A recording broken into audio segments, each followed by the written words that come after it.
do. I'll show you some pictures someday. In this fall, man, We decorate like mad people, outside, inside. We love it. You know, Miami Heat. I've already started looking at some of the stuff that maybe we're going to have this year for our presentations. outside, our decorations, our themes, stuff like that. We do a big thing for the trick or treat night in our neighborhood. We love it. And even I will say, Miami Heat. at the end of June, Conclusion you woke up with this morning. early July, it's too early to be thinking about Halloween. I could see that in August. Yeah. I usually, like 2 months out, I start getting, I start getting the itch. I start getting excited about it. But not June and July. Come on, folks. But we know how the game works. I mean, stores have started 2 weeks ago Answer to the question everybody wants to know. advertising and pulling on the strings of mom and dad. Get your back to school supplies for the upcoming school year. Come on. Let the kids have their summer. Let mom and dad have their summer. Oh no, like back half to the school. Come on. Half the population hates that, but the other half of the population those moms would go insane if that stuff was not out like the first week of July. They got to get everything in advance and be prepared. Miami Heat. You know what I mean. I know, but there's always those super organized parents who have to be prepared for anything. Well, there's one thing to be prepared and organized. Yeah, exactly. There's another thing to just be flat out paranoid. Obviously, they're taking it to an extreme. I mean, to almost 2 months before school. Okay, Johnny and Jimmy, let's go to the store and get your pencils. Elmer's glue? Call somebody and see what you think might be on the list. We don't want to get shut out this year. I think it's the sense of like false scarcity where people will be like, well, if I wait until like 2 weeks before, they won't have anything. It'll all be gone. No, it's right before school. They're gonna be stocked up. You're good. It'll be there, man. It'll be there. No, everybody's going back to school. It's all gonna be gone. Just drives me insane. Back to school. Like 2 weeks ago, I saw an ad on TV. I literally, if I wasn't so tired, I was gonna just get my remote and fire it right at the TV. Oh, man. Got a note here from Officer Frascone. What's your decision? Taking care of business over in Jackson Township. Says, Sam, it still hurts listening to the decision. But like one of your callers texted, the title outweighs the leaving. We were all given bad advice when we were younger and made bad decisions. I will say I'm not a total LeBron fan, but I'm glad I got to enjoy that title with my kids. In this fall, I'm going to take my time to South Beach. I also give Dan Gilbert a lot of credit for putting aside his feelings and getting that deal done to bring him back. Always a Cavs fan. Gary, hope you are well, my friend. Thanks for writing in. LeBron, what's your yeah, a lot of people forget about that night, too. Remember that letter that Dan wrote? Just in in the heat of the moment, the rage, the anger. Dan Gilbert wrote a letter. He penned a letter that what everybody else was feeling. LeBron, and he wrote it. And he put it out there. Very tough. And I thought, oh my God, LeBron sees this, he'll never come back here again. If LeBron's people get a wind of this, they'll tell him, you will never play for the Cleveland Cavaliers again. The answer to the question. But it all worked out, didn't it? LeBron, all worked out. In this fall, Cleveland to Miami, back to Cleveland, out to LA, back to Cleveland. I didn't say that. That was the conclusion you woke up with this morning. Might happen though. That was the conclusion I woke up with this morning. There's this wild rumor out on the internet. LeBron, I know, shocker, right? Wild things on the internet. Fall, man, that LeBron take my talents to South Beach and Kevin Love Miami are going to come back and play for the Cavs next year. That was the conclusion. How would you feel about that?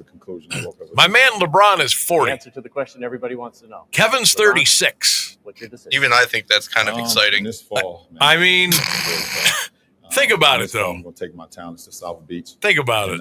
Join the Miami. How cool for nostalgia would that be if they came back? The answer to the question everybody wants to know. And maybe. Oh, can you imagine if they came back and we won a title? This fall, man, it's very tough. In this fall, I'm going to Kyrie, like, what the hell's going on over there? And join the Miami Heat. Y'all didn't invite me back? Miami Heat. You didn't want my $185 million contract? That was the conclusion I woke up with this morning. The answer to the question everybody anything